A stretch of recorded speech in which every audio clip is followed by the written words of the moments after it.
មកពីកំពង់ស្ពឺចាំមកយកតភ្លឺលឺណាដែរ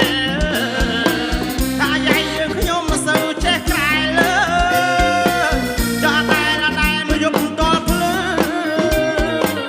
អីសាំងក៏ว่าកាញចាញអើ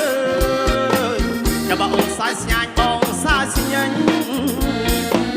អីសាំងក៏ว่าកាមកដេញអើ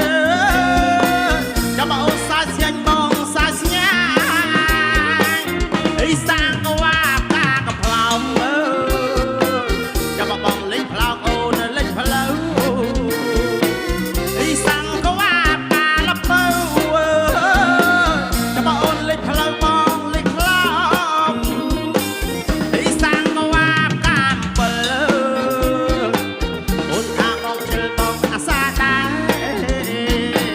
អីសាំងក៏ว่าកាសង្កែងអើយអីបងអាសាដែរខាងបងយើ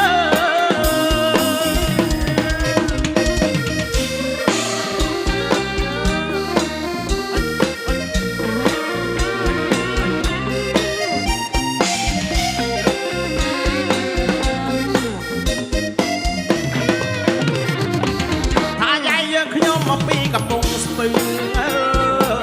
ចាំមកយកតភ្លឺលឺណា